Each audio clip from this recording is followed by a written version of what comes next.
It matters how you finish.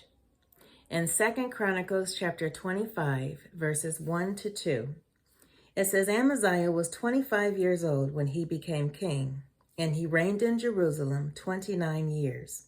His mother's name was Jehoaddan. She was from Jerusalem. He did what was right in the eyes of the Lord, but not wholeheartedly.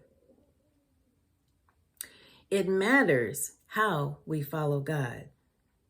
If it's not with our whole heart, then our life will show it, just like mine did before. Amaziah was the king of Judah.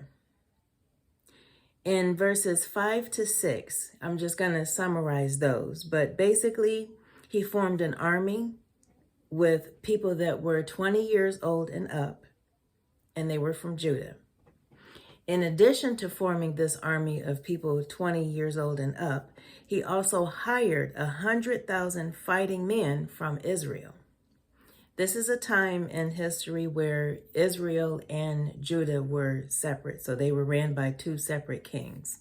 So Amaziah was the king of Judah, and then he hired 100,000 soldiers from Israel to go fight with them.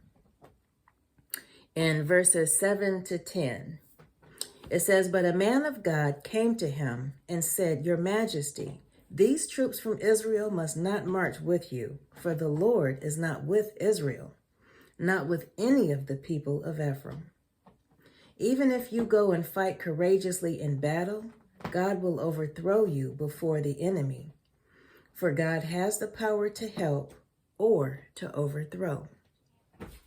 Amaziah asked the man, But what about the 100 talents I paid for these Israel troops?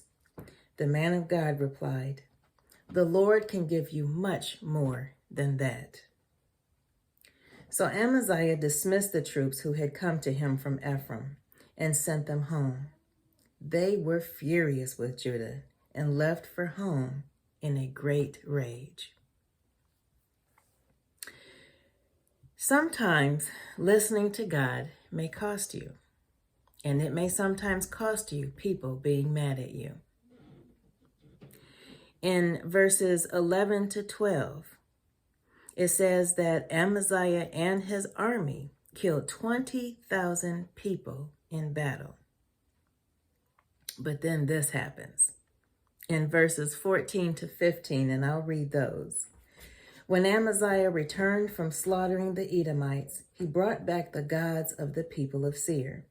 He set them up as his own gods, bowed down to them, and burned sacrifices to them.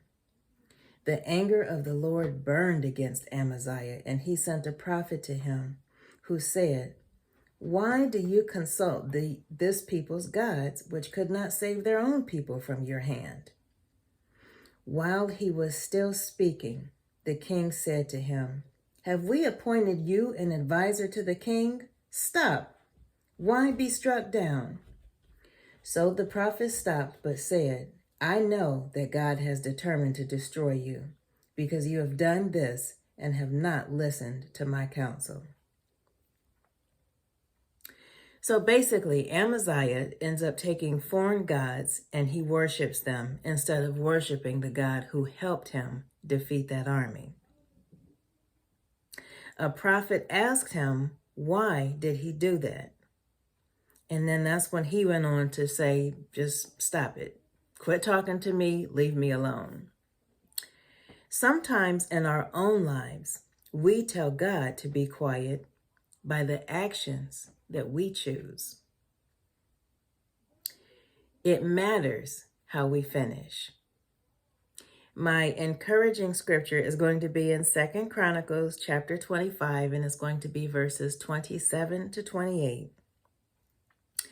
And when I read these, it's not going to sound very encouraging, so I will end it by saying this before I read those scriptures.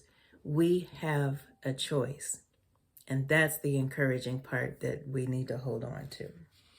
But verses 27 to 28, it says, From the time that Amaziah turned away from following the Lord, they conspired against him in Jerusalem, and he fled to Lachish, But they sent men after him to Lachish and killed him there.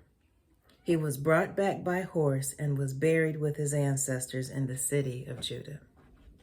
Again, we have a choice in how we finish.